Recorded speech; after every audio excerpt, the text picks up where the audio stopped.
রাজশাহীতে মেয়েরা মানে আমাদের 16 ইউনিয়নের মেয়েরা তেমন মানে আসলে সামাজিকভাবে বাইরে ওইভাবে যায় না।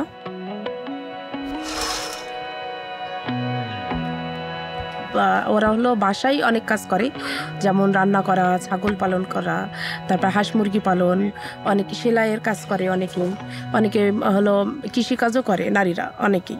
এইভাবে তারা আসলে টাকা আর্ন করে কিন্তু আসলে জমাইতে পারে না। আমি মোসাম্মদ ঝুমা খাতুন, উদ্যোক্তা 16 ইউনিয়ন। আমি বিগত 2016 থেকে ডিজিটাল সেন্টারের সঙ্গে যুক্ত আছি। সেখান থেকে আমার আসলে উদ্যোক্তার লাইফ শুরু।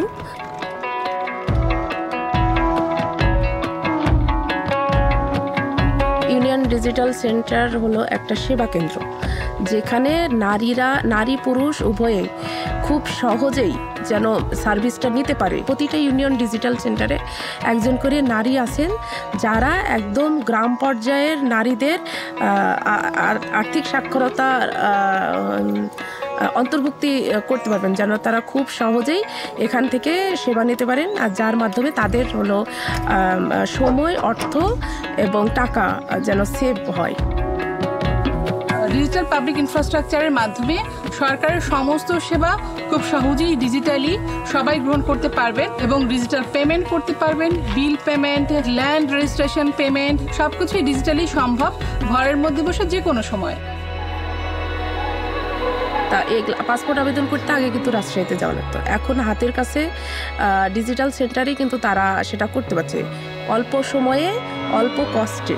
সেই কারণে ইউনিয়ন ডিজিটাল সেন্টার তৈরি করা। আর ইউনিয়ন ডিজিটাল সেন্টার থেকে আমরা জনগণের দৌড়গড়াই যত দ্রুত সম্ভব সেবা পৌঁছে দেওয়ার জন্য চেষ্টা করি।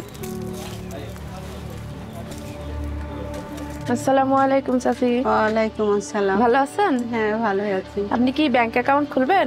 না বাবা, তখন বলেছিলাম না যে খুলবো না, তারপরেও দেখি একটু ভেবে। আসসালামু আলাইকুম চাচি। ভালো আছেন? আসসালাম। হ্যাঁ, ভালো আছি। আজকে কি ব্যাংক অ্যাকাউন্ট করবেন? না, করব না। আজকে কি ব্যাংক অ্যাকাউন্ট করবেন? আপনি কি ব্যাংক অ্যাকাউন্ট করবেন না? আপনি কি ব্যাংক অ্যাকাউন্ট খুলবেন না? না বাবা, আমি ব্যাংক অ্যাকাউন্ট খুলবো না।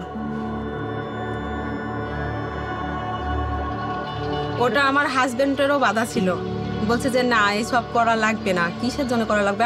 আমি আমার নামে খুলে আসি অ্যাকাউন্ট, তখন তুমি ওখানে রাখো। তারপর তো আমার ছেলে অসুস্থ হয়ে গেছিল।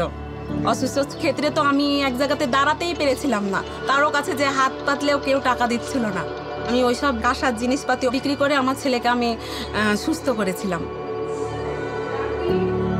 তো যদি ব্যাংক দেন যখন ওর ছেলে আবার রিকভারি করে, দেন আমি তাকে যাই বোঝাই যে আপনার যদি আজকে টাকা থাকতো ব্যাংকে, আপনার ছেলের জন্য মানুষের কাছে আসলে যাওয়া লাগতো না, হাত পাতা লাগতো, আপনি কিন্তু ইজিভাবেই আপনার ছেলেকে রিকভারি করাইতে পারতেন। দেন তখন যখন ওই জিনিসটা বুঝছে, তখন ফ্যামিলিকে বোঝাই যে না আমার একটা ব্যাংক অ্যাকাউন্ট করি, দেখি কি হয়। দেন তো ব্যাংক অ্যাকাউন্টে সে আসে, তখন তো আমি মানে খুবই হ্যাপি হয়ে যাই যে অন্তত একজন তো রাজি হয়েছে আমার ব্যাংক অ্যাকাউন্ট করার জন্য। ঝুমার সামনে বসে ওই 5-10 মিনিট সময় লেগেছে আমার ব্যাংক অ্যাকাউন্ট খুলতে। আবার ধরেন যে কোনো ক্ষেত্রে একটা পাবো। আবার ব্যবসা, আমি যে একটা ছোটোখাটো ব্যবসা শুরু করতে যাব, কার কাছে যাব, কে দিবে?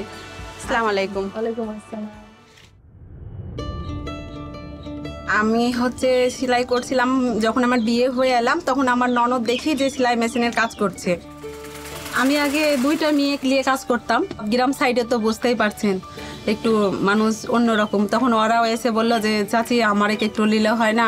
কারো কেউ বলে যে আমারে খাওয়া দাওয়ার সমস্যা, তখন তো আমার খুব খারাপ লাগে। তখন আমি বলে ঠিক আছে এর মধ্যেই করো।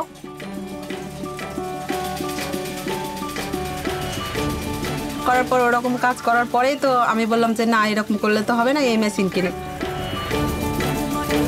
অসুস্থতা দূর করেছে, তারপরে আমার এই যে ব্যবসাটা যে আমি এখনো চালা যেতে পারছি, এই ঝুমার জন্যই তো আমি এত কিছু করতে পারছি, তাছাড়া তো আমি করতে পারতাম না। আমার স্বামী হঠাৎ করে অসুস্থ হয়ে গেল, হওয়ার পরে ওর তো যে অ্যাকাউন্ট আছে সেটা তো ওই ছাড়া তো আমরা কিছু করতে পারবো না।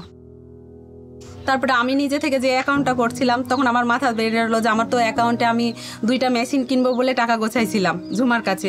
আমি ওই রাত্রেই ঝুমার কাছে গেলাম, ঝুমার বাড়িতে, যে বললাম যে ঝুমা আমার যে এখন টাকা লাগবে, তোমার চাচাকে মেডিকেল নিয়ে যেতে হবে। তো বলছে সমস্যা নাই, টাকা নিয়ে যান।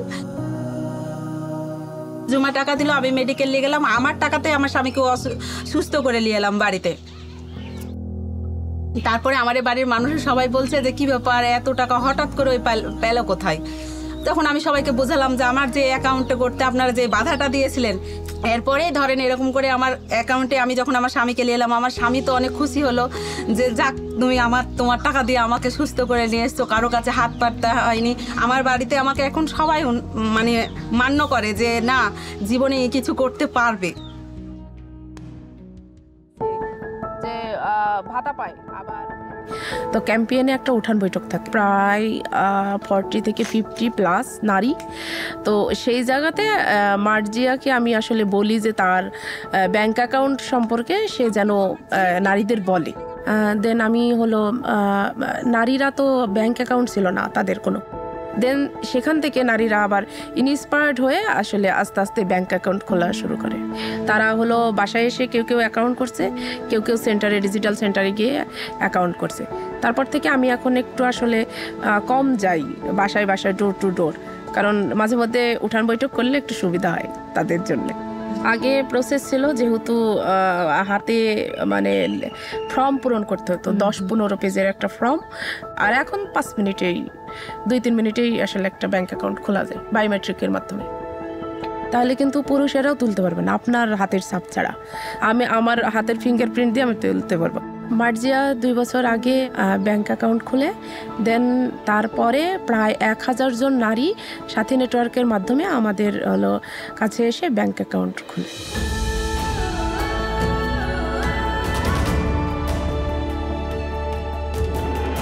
আর আমার ছোট মেয়েকে ঝুমার মতন, যে ঝুমা যে জীবনে উন্নতি করেছে, আমি সেরকম করে আমার মেয়ে করতে চাই। তারপরে অনেক অনেক সমস্যা ঝুমা দূর করতে পারে গ্রামের মানুষের, অনেক বয়স্ক ভাতা, মাতৃভাতা, কিন্তু ঝুমাই নিজেই তুলে দেয় ওগুলা, অনেক সাহায্য পাই। তারপরে যে জন্ম নিমন্ত্রণ কার্ড, এগুলা আইডি কার্ড, এগুলো সমস্যা হলে ঝুমা সমাধান করে দেয় আমাদের গ্রামের মানুষকে। তাই ঝুমাকে অনেক মানুষ উন্নয়ন মানে খুব মানে গণ্য করে।